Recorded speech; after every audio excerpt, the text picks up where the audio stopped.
So on the morning of Saturday, July 10th, 2021, I decided to go to a car show in Coffeyville, Kansas. Coffeyville, as noted by a character played by Matthew McConaughey in the old movie Reign of Fire, is etched in history because of the Dalton raid that happened in 1892 when members of the Dalton gang attempted to rob a downtown bank, and the townspeople stood up and took them down. For what it's worth, you can visit a cemetery in Coffeyville while you're there and see the graves of some of the Dalton gang members and the Dalton raid defenders who died that day. Now back to the car show. I think one of my favorite cars there, not the favorite, but I really liked this 1969 Buick GS.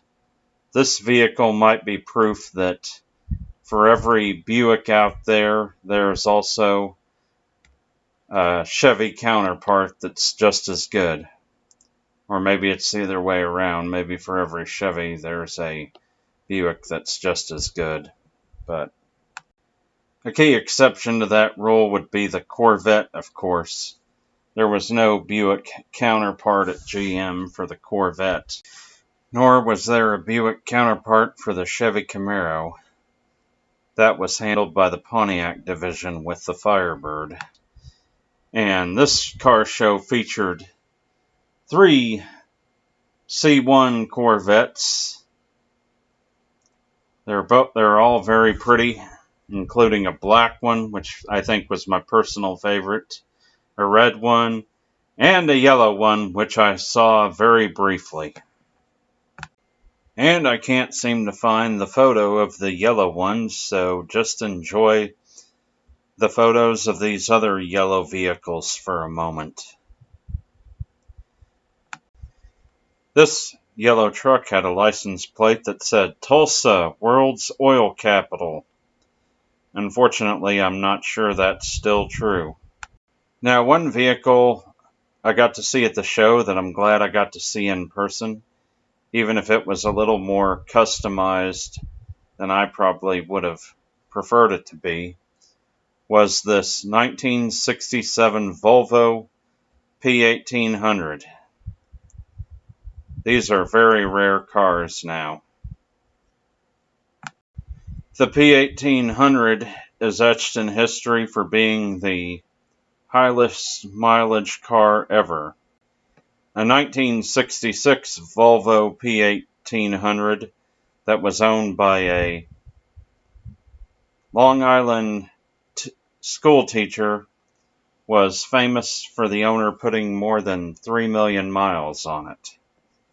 That one was red, not purple. There were many other neat cars, probably too many to mention. But one I will go ahead and point out was this 1979 Ford Ranchero.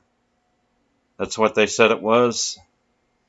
Is it just me, or are Ford Rancheros becoming more collectible all of a sudden? I seem to be seeing more of these around at car shows. Forgive me if I missed it, but I don't recall seeing an El Camino at the show. That was Chevy's competitor to the Ford Ranchero.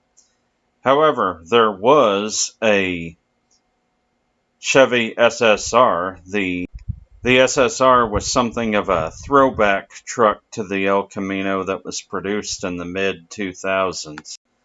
One of them was owned by Duke University basketball coach Mike Krzyzewski, or at least he appeared on a commercial driving one, even if he didn't own it. Oh, 2 other vehicles I'll go ahead and mention before I wrap this up. There was a 1976 Buick and a 1976 AMC Pacer at the show. I think between the 2 of them, I would pick the 1976 Buick all day long. I'm not a fan of the Pacer. Sorry. Well, Well, thanks for watching. If you enjoyed this video, please click like and subscribe.